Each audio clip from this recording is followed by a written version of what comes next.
Hi మామ. శ్రీ చిదంబరం గారు recent గానే థియేటర్ లో రిలీజ్ అయిన ఈ సినిమా అలా వచ్చి ఇలా వెళ్ళిపోయింది మామ. బట్ ఓటీటీలోకి వచ్చాక ప్రతి ఒక్కరు అద్భుతం అద్భుతం అంటుంటే నిజంగా అంత గొప్ప సినిమానా, అయ్యో అయితే థియేటర్లో మిస్ అయ్యానే అని ఫీల్ అయిపోయి ఎలా అయినా చూసేయాలని డిసైడ్ అయ్యి ఎర్లీ మార్నింగే లేచి ఇప్పుడే షో వేసాను మామ. చూసాక నాకు ఎలా అనిపించింది అంటే కొన్ని సీన్స్, సినిమా పాయింట్, మెయిన్గా హీరోయిన్ పర్ఫార్మెన్స్ నన్ను చాలా ఇంప్రెస్ చేశాను మామ. బట్ ఓవరాల్ మూవీ కంప్లీట్ అయ్యేసరికి మంచి సినిమాయే కానీ సోషల్ మీడియాలో ఎందుకు అంత లేపుతున్నారు, అంతగా ఏముంది ఇందులో లేపడానికి అని అనిపించింది మావ. చాలా మందికి ఈ మాట నచ్చకపోవచ్చు.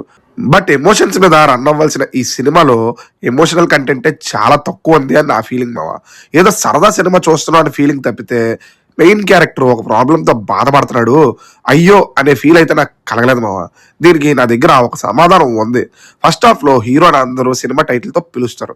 అప్పుడు హీరో అమ్మ డిఫెండ్ చేస్తుంది, హీరోయిన్ డిఫెండ్ చేస్తుంది, కానీ హీరో మాత్రం అలవాటు పడిపోయాను అంటాడు.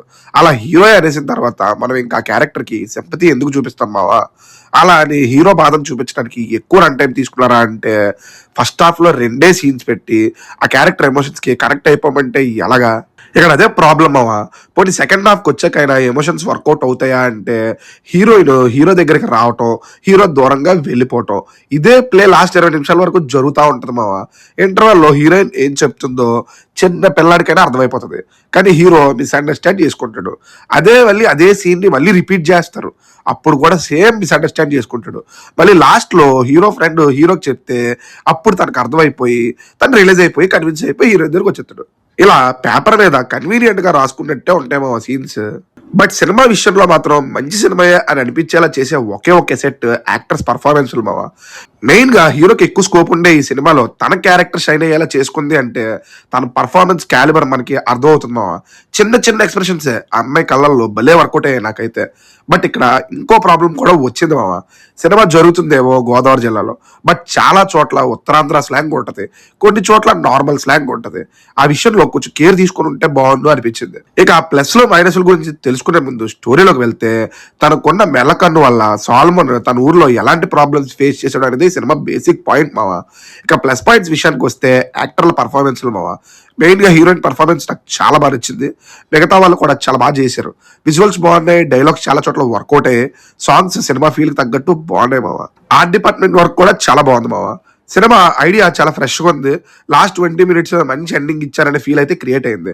ఇక మైనస్ల విషయానికి వస్తే మెయిన్ మైనస్ సెకండ్ హాఫ్ మావా చాలా ప్రెడిక్టబుల్ గా అయిపోతుంది, ఇంక్లూడింగ్ క్లైమాక్స్. అలాగే హీరో క్యారెక్టర్ ఎమోషన్ అంత డీప్ గా వెళ్ళదు మావా. అవసరమైన సీన్స్ కన్నా అనవసరమైన సీన్స్ తో ఫిల్ చేశారేమో అనే ఫీల్ అయితే కలిగింది మావా. సినిమా బాగున్నా అందరికీ నచ్చే సినిమా అని నేనైతే చెప్పలేను. ఇలా స్లో నేరేషన్ తో తీసి ఒక మంచి పాయింట్ తో వచ్చేస్తే క్లాసిక్ అనాలి అనే యూట్యూబ్ ఫ్లోలో పొగుడుతున్నారు ఈ సినిమాని అని నాకైతే అనిపించింది మావా. బట్ అలా అని తీసి పడేసే సినిమా అయితే కాదు, ఫ్యామిలీతో కలిసి చూడొచ్చు మావా. బట్ ఎంతమంది లైక్ చేస్తారో అనేది నేను చెప్పలేను. ఓవరాల్ గా నా ఒపీనియన్ లో సినిమా పరిస్థితి ఏంటి అంటే యావరేజ్ అంటాను మావా. నా రెఫరెన్స్ లిస్ట్ లో ఈ మూవీ ఉంటుందా అంటే చూడమనే చెప్తాను. నెక్స్ట్ ఇంకో మంచి రివ్యూతో మళ్ళీ కలుద్దాం. బాయ్ మావా.